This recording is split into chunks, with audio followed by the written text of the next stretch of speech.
بما اننا داخلين على العيد وكل سنة وانتم طيبين، تعالوا بينا نعمل تورتاية مش هتكلفنا حوالي 20 جنيه.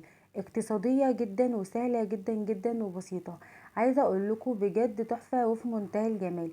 تقدري تغيري الروتين بتاعك وتقدميها لضيوفك في العيد مع كوباية شاي، حاجة كده بسم الله ما شاء الله روعة وفي منتهى الجمال. محدش هيصدق ان انتي عاملاها في البيت غير انها بجد شيك جدا جدا وهتشرفك بجد قدام ضيوفك. شايفين الكيكه قد ايه هشه وجميله واقتصاديه جدا، ما اخدتش مني وقت خالص ولا مجهود. وطبعا مش هنستخدم مضرب بيض ولا عجان، هتعمليها في شفشق الخلاط وهتطلع معاكي تحفه وفي منتهى الجمال. هجهز هنا شفشق الخلاط واحط فيهم 3 بيضات بدرجه حراره الغرفه. هنزل عليهم بنقطتين من الفانيليا السايله، هنزل عليهم بكوبايه من السكر، نص كوبايه من الزيت، كوبايه من الحليب، معلقه كبيره من الخل. هنضرب المكونات دي كويس جدا وتعالوا بينا نجهز للخليط الجاف زي ما انتم شايفين كده. عندي هنا كوبايتين من الدقيق، طبعا لازم ننخلهم كويس جدا. معلقه كبيره من النشا. عايزه اقول لكم ان النشا هنا بتخلي قوام الكيكه بتاعتي ناعمه وزي الاسفنجيه بالظبط. شايفين بسم الله ما شاء الله، نخلها كويس جدا زي ما انتم شايفين كده. عد كل المكونات الجافه بتاعتك لازم تنخليها بالشكل القمر ده.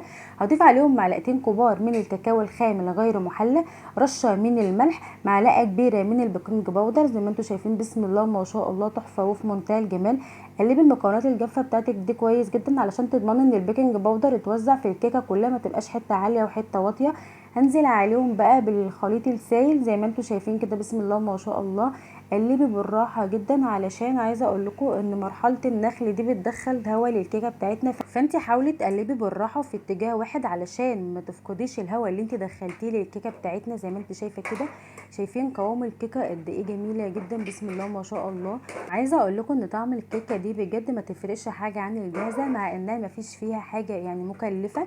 شايفين؟ هجيب صينيه بقى دهنتها كده رشه من الزيت وعفرتها بالدقيق زي ما انتم شايفين كده. هنزل بقى بالكيكه بتاعتنا في الصينيه زي ما انتم شايفين كده بسم الله ما شاء الله. شايفين قوام الكيكه بتاعتنا قد ايه جميله جدا بسم الله ما شاء الله. حاولي بقى تخبطيها خبطتين كده بالراحه على الرخامه زي ما انت شايفه كده. هدخلها الفرن على درجه حراره 180، هتقعد حوالي من 25 دقيقه ل 30 دقيقه على الرف الوسطاني. وبعد ما تاخد لون من تحت تقدري تفتحي عليها الشوايه تاخد لون من فوق.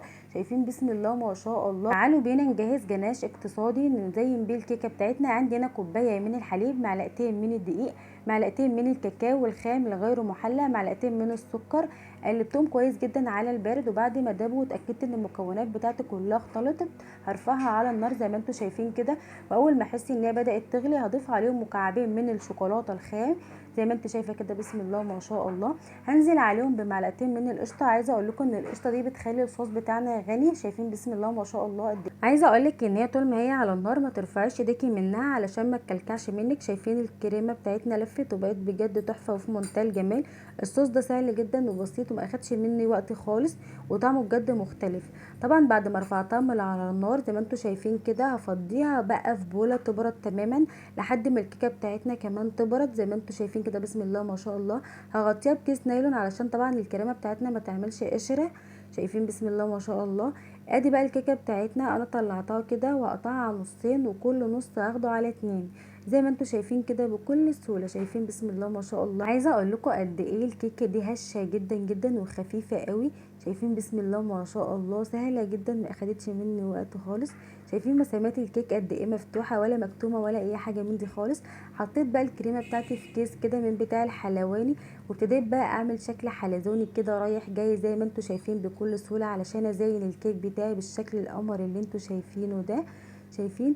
تقدري تعملي اي شكل عشوائي انت حباه، تقدري تسيبيها كده برضو مفيش اي مشكله خالص. طبعا دي كلها حريه شخصيه انت وراحتك واللي انت عايزاه. انا حبيت ادلعها شويه واحولها لتورتايه زي ما انتم شايفين كده. حبيت اعمل فيها الشكل المختلف ده، بس في الاخر اداني نتيجه جميله جدا جدا. تقدري تعمليها صدقيني هتبهري بيها ضيوفك في العيد. عايزه اقولك ان انتي لو بتجيبيها من بره هتكلفك كتير جدا. شايفين مكلفتنيش اي حاجه خالص، كل حاجه من البيت زي ما انت شايفه كده اهو. بسم الله ما شاء الله. شايفين؟ حاولت كيكايه اقتصاديه بسيطه جدا جدا لتورتيه بسم الله ما شاء الله. كل اللي هيشوفها مش هيصدق ان انتي عاملاها في البيت، هينبهروا بيها جدا. حبيت بقى زينها زي اللي بتيجي من بره بالظبط، اكنها بجد من بره ما تفرقش حاجه عن الجاهزه. زي ما انتوا شايفين كده. الحاجات دي كلها بتبقى موجودة في محل مستلزمات الحلواني، ومش غالية خالص ومش مكلفة. عايزة اقول لكم ان انا جايبة من كل حاجة يعني ب10 جنيه، وعايزة اقول لكم ان هو كفاني وفاض مني ان انا اعمل كذا مرة.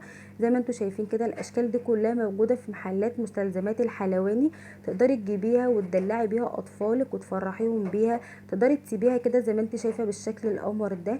انا بصراحة بحب التوت المجفف ده جدا جدا، وبينقل الحاجة عندي لشكل تاني خالص. زي ما انتوا شايفين كده، بسم الله ما شاء الله. دي كلها بقى حرية شخصية، تقدري تعملي اللي انت عايزاه بالظبط زي ما انت شايفة كده، بسم الله ما شاء الله. ما كلفتنيش اي حاجة صدقيني. لو جبتي حتى من كل حاجة ب5 جنيه، تيجي تبص تلاقي نفسك كلفتيها حوالي 20 جنيه. ويبقى احنا عملنا احلى تورتايه لحبايبنا وضيوفنا في العيد ب20 جنيه زي ما انت شايفة كده.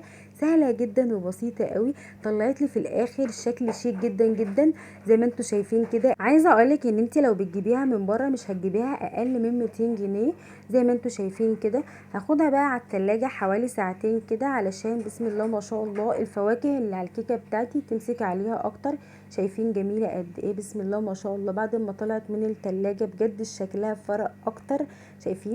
شايفين قوام الكيكه قد ايه جميل وشيك جدا جدا. تقدري تغيري روتينك في العيد وتعمليها لضيوفك في العيد جنب كوباية شاي، بسم الله ما شاء الله. شايفين طراوة الكيك وقد ايه الكيك بتاعنا هش وخفيف جدا. طعمها بجد كان خطير وفي منتهى الجمال. وكل سنة وانتوا طيبين. وطبعا لو عجبكم الفيديو ما تنسونيش في اللايك والشير والاشتراك في القناة، وفعلي الجرس على كلمة الكل علشان يوصل لكم اشعار بكل فيديوهاتي. والسلام عليكم ورحمة الله وبركاته.